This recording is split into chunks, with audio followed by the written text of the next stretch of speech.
Hello friends, स्वागत है आपका हिंदी के इस प्रैक्टिस सेट में जिसमें कि आज का जो हमारा टॉपिक है वो है रस। तो आज ये रस से संबंधित कुछ महत्वपूर्ण प्रश्नों को यहाँ पर देख लेते हैं। तो सबसे पहला प्रश्न है यहाँ पर प्रश्न नंबर 1। केशव कही न जाई का कहिए, देखत तव रचना विचित्र अति समुझी, मन ही मन रहिए। तो उपर्युक्त पंक्ति में कौन सा रस है, हमको यहाँ पर रस बताना है। तो देखिए इस पंक्ति में यहाँ पर रस जो हो जाएगा वो अद्भुत रस हो जाएगा। ऑप्शन नंबर डी प्रश्न का बिल्कुल सही जवाब है। तो इसकी पहचान कैसे करेंगे, देखिए आपको जो पंक्तियां दी गई होगी उनमें आपको ऐसे शब्दों की पहचान करनी है जो अद्भुत हो। जैसे कि यहाँ पर विचित्र है, विचित्र का मतलब ही क्या होता है भाई, बड़ा विचित्र आदमी है, बड़ा अद्भुत आदमी है, यानी जिसमें विषमता का भाव उत्पन्न हो, वो शब्द यहाँ पर ढूंढना है। उससे ही आप इसको पता लगा सकते हैं कि ये अद्भुत रस है। ठीक है, तो प्रश्न का सही जवाब क्या हो जाएगा, ऑप्शन नंबर डी। अगला प्रश्न है यहाँ पर प्रश्न नंबर 2। उद्धो मोहि ब्रज बिसरत नाही, हंसुता की सुंदर कगरी और दुर्मन की छाई। इन पंक्तियों में कौन सा रस प्रयुक्त हुआ है। तो देखिए यहाँ पर कृष्ण जी उद्धव से कह रहे हैं कि हे उद्धव, मेरा ब्रज के बिना मन नहीं लगता, यानी जो गोकुल में ब्रज में मन लगता था, वहाँ की सुंदरता को, वहाँ की पेड़ों की छाया को देखकर जो मन लगता था, उनको उनके बिना मेरा यहाँ पर मन नहीं लगता। यानी उनको यहाँ पर इसमें कौन सा रस यहाँ पर बताया गया है, श्रृंगार रस बताया गया है। और देखिए श्रृंगार रस के भी दो भाग होते हैं, एक होता है आपका वियोग श्रृंगार और एक होता है संयोग श्रृंगार। संयोग श्रृंगार वहाँ होता है जब कोई प्रेम की बात होती हो, जिसमें मिलने की बात होती हो, और वियोग श्रृंगार उसको कहते हैं जब प्रेम में बिछड़ने की बात होती हो।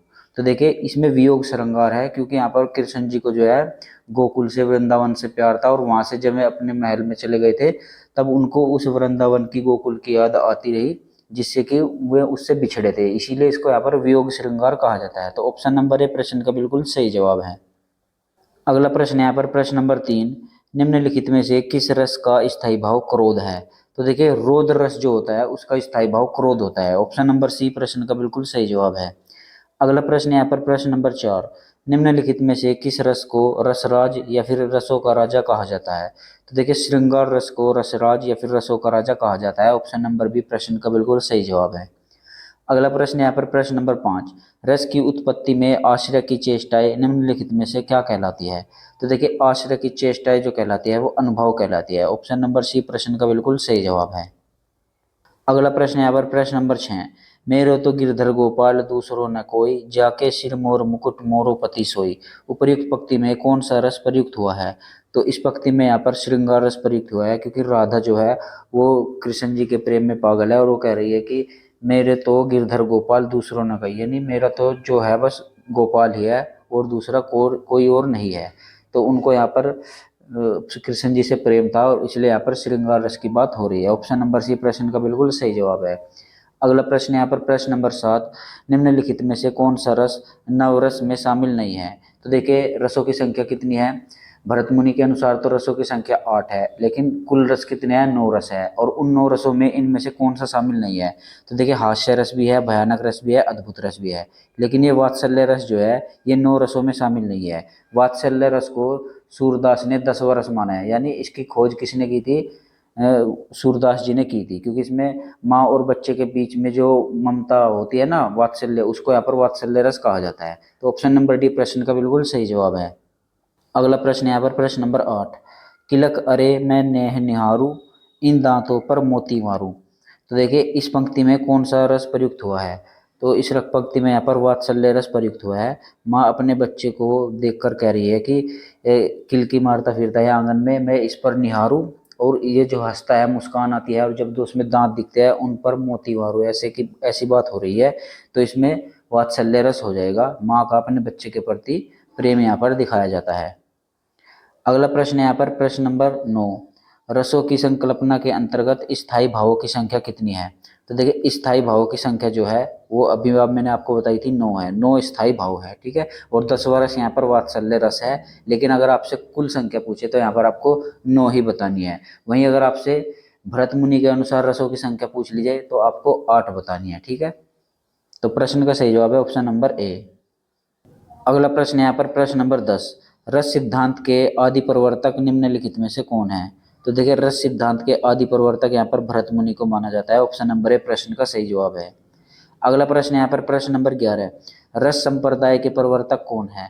तो देखिए रस संप्रदाय के प्रवर्तक भी यहाँ पर भरत मुनि को ही माना जाता है। आपसे रस सिद्धांत के प्रवर्तक पूछ ले जाए या रस संप्रदाय के पूछ ले जाए, दोनों को यहाँ पर भरत मुनि पर टिक करना है। तो इस प्रश्न का सही जवाब है ऑप्शन नंबर ए। अगला प्रश्न यहाँ पर प्रश्न नंबर 12, रस के कितने अंग होते हैं? तो देखिए रस के 4 अंग होते हैं। ऑप्शन नंबर डी प्रश्न का बिल्कुल सही जवाब है। कौन कौन से रस के 4 अंग होते हैं? एक आपका होगा विभाव, अनुभाव, स्थायी भाव और संचारी भाव। ये 4 अंग होते हैं रस के, ठीक है। तो प्रश्न का सही जवाब है ऑप्शन नंबर डी। अगला प्रश्न यहाँ पर प्रश्न नंबर 13, निम्न में से कौन सा रस का अंग नहीं है? तो देखिए अभी मैंने रस के अंग आपको 4 बताए थे, विभाव, अनुभाव, संचारी भाव और स्थायी भाव, ये रस के अंग होते हैं, लेकिन ये समभाव जो है ये रस का अंग नहीं है। ऑप्शन नंबर बी प्रश्न का बिल्कुल सही जवाब है। अगला प्रश्न यहाँ पर प्रश्न नंबर 14, करुण रस का स्थायी भाव क्या है? तो देखिए करुण रस का स्थायी भाव यहाँ पर शोक हो जाएगा, ठीक है। जब आपको कोई दुख होता है ना, तो जो पंक्तियाँ आपके सामने लिखी हुई होती है उनमें अगर आपको दुख या फिर शोक की भावनाएं प्रकट हो तो वहाँ पर करुण रस होता है, और उसका करुण रस का स्थायी भाव शोक होता है। ऑप्शन नंबर ए प्रश्न का बिल्कुल सही जवाब है। अगला प्रश्न है यहाँ पर प्रश्न नंबर 15, उत्साह किस रस का स्थायी भाव है? तो उत्साह जो है वो वीर रस का स्थायी भाव है। ऑप्शन नंबर सी प्रश्न का बिल्कुल सही जवाब है। अगला प्रश्न है यहाँ पर प्रश्न नंबर 17, उद्दीपन का अर्थ क्या होता है? तो देखिए उद्दीपन का जो अर्थ होता है वो होता है भावों को बढ़ाना, यानी आपके मन में जो सामान्य भाव आ रहे हैं उनकी गति को और बढ़ा देना यहाँ पर उद्दीपन कहलाता है। जैसे कि सुनसान रातें, काली चुड़ैल, ठीक है, काली नागिन, ये जितने भी विषम आदि बोधक से शब्द होते हैं ना, जिनसे कि आपको डर सा लगे, भय सा हुए, ये आपके भावों को तीव्र कर देते हैं, ठीक है। तो इनको यहाँ पर उद्दीपन कहा जाता है। भावों को बढ़ाने वाले शब्दों को उद्दीपन कहा जाता है। तो ऑप्शन नंबर बी प्रश्न का बिल्कुल सही जवाब है। अगला प्रश्न यहाँ पर प्रश्न नंबर 18, दुख ही जीवन की कथा रही है, क्या कहूँ आज जो नहीं कही, पंक्ति में कौन सा रस है? तो देखिए दुख की बात हुई है तो यहाँ पर करुण रस हो जाएगा। ऑप्शन नंबर बी प्रश्न का बिल्कुल सही जवाब है। अगला प्रश्न यहाँ पर प्रश्न नंबर 19, राम के रूप निहारती जानकी, कंकन के नग की परछाई, याते सबे सुधि भूली गई, कर टेकी रही फल टारती नाही। इस पंक्ति में कौन सा रस है? तो इस पंक्ति में यहाँ पर रस हो जाएगा श्रृंगार रस। ऑप्शन नंबर ए प्रश्न का बिल्कुल सही जवाब है। अगला प्रश्न यहाँ पर प्रश्न नंबर 20, या मुरली मुरलीधर की अधरा न धरी अधरा न धरोगी, पंक्ति में कौन सा रस है? तो इस पंक्ति में यहाँ पर जो रस हो जाएगा वो आपका हो जाएगा श्रृंगार रस। ऑप्शन नंबर बी प्रश्न का बिल्कुल सही जवाब है। अगला प्रश्न यहाँ पर प्रश्न नंबर 21, आधा पात बबूल का तामे तनिक पिसान, लाल जी करने लगे छठे क्षमा से दान। इस पंक्ति में यहाँ पर कौन सा रस है? तो देखिए इस पंक्ति में यहाँ पर जो रस है वो हास्य रस हो जाएगा। ऑप्शन नंबर डी प्रश्न का सही जवाब है। तो देखिए आधा पात बबूल का, ये कुछ हंसी वाली बात कह रहा है। ता में तनिक पिसान, लाल जी करने लगे छठे क्षमा से दान, ठीक है। ये ऐसे कि एक हास्य पद यहाँ पर लिखा गया है जिसमें कि आपका हास्य रस होता है। तो प्रश्न का सही जवाब ऑप्शन नंबर डी हो जाएगा। अगला प्रश्न यहाँ पर प्रश्न नंबर 22, भयानक रस किसे कहते हैं? तो देखिए भयानक रस भय स्थायी भाव के पुष्ट और विकसित होने को यहाँ पर भयानक रस कहते हैं। यानी जिन पंक्तियों को पढ़कर आपके मन में भय स्थापित हो जाए उनको यहाँ पर भयानक रस कहते हैं। भय स्थायी भाव के पुष्ट और विकसित होने को, यहाँ पर थोड़ी टेक्निकल लैंग्वेज लिख दी गई है लेकिन अर्थ यही है जो मैंने अभी आपको बताया है। तो ऑप्शन नंबर डी प्रश्न का बिल्कुल सही जवाब है। अगला प्रश्न यहाँ पर प्रश्न नंबर 23, विभत्स रस का स्थायी भाव क्या है?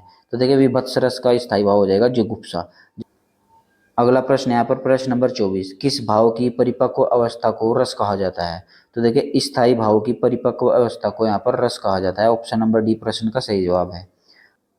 अगला प्रश्न यहाँ पर प्रश्न नंबर 25, मन की उत्तप्त वेदना मन ही मन बहती थी, चुप रहकर अंतर मन में कुछ न कुछ मौन व्यथा कहती थी। इन पंक्तियों में कौन सा रस है? तो देखिए इन पंक्तियों को पढ़कर आपको लग रहा होगा कि कोई यहाँ पर दुखी है, दुखी बात यहाँ पर हो रही है, तो इसका स्थायी भाव क्या हो जाएगा? करुण रस यहाँ पर इसमें हो जाएगा। अगला प्रश्न यहाँ पर प्रश्न नंबर 26, उन्माद क्या है? तो देखिए उन्माद अनुभव जी नहीं, उद्दीपन विभाव जी नहीं, आलंबन विभाव जी नहीं। तो उन्माद जो होता है ये एक संचारी भाव होता है। तो संचारी भावों की संख्या अगर आपसे पूछ ली जाए तो कितनी होती है? तो संचारी भावों की संख्या जो होती है वो 33 होती है। ये भी आपको ध्यान रखना है, संचारी भाव कितने होते हैं? 33 होते हैं, ठीक है। सीधा सीधा प्रश्न इससे भी यहाँ पर पूछ लिया जाता है।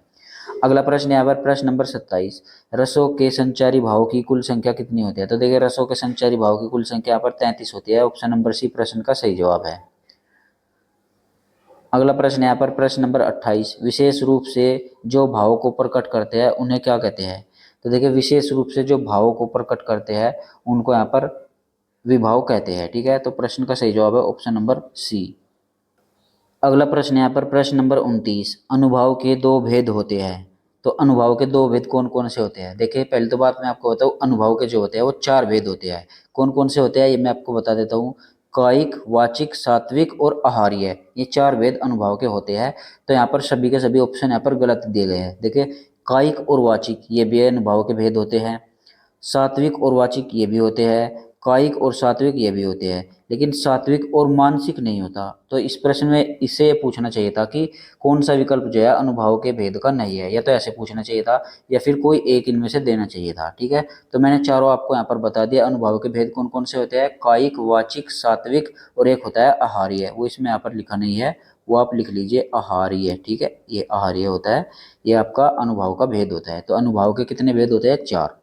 तो इस प्रश्न का सही जवाब तो मैं यहाँ पर दे ही नहीं सकता, मैंने आपको चारों विकल्प यहाँ पर बता दिए हैं। तो चलिए अगला प्रश्न यहाँ पर देखते हैं। प्रश्न अगला प्रश्न यहाँ पर प्रश्न नंबर 30, जहाँ सुमति तह संपत्ति नाना, जहाँ कुमति तह विपत्ति निदाना, पद में कौन सा रस है। तो देखिए कुछ पंक्तियाँ ऐसी आपको मिलेगी जिनको पढ़कर आपके मन में कोई भाव उत्पन्न ही नहीं होगा। तो जहाँ पर कोई भाव उत्पन्न ही नहीं होगा तो वहाँ पर क्या होता है, शांत रस होता है। यहाँ पर शांत रस के अंतर्गत ऐसे शब्दों को, ऐसे वाक्यों को या ऐसी पंक्तियों को रख दिया जाता है। तो प्रश्न का सही जवाब है ऑप्शन नंबर डी।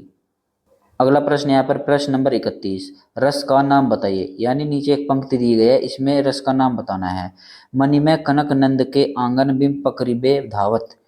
तो इस पंक्ति में यहाँ पर कौन सा रस है। तो देखिए मणि के कनक नंद, यानी कि नंद यहाँ पर कृष्ण जी से ही संबंधित कोई बात है। वे आंगन में, देखिए आंगन में खेलते फिरते हैं, दौड़ते फिरते हैं, धावत। इनसे यहाँ पर मैंने अंदाजा लगा लिया, आंगन से और धावत से, इन दो का तो शब्द का अर्थ मुझे पता ही है।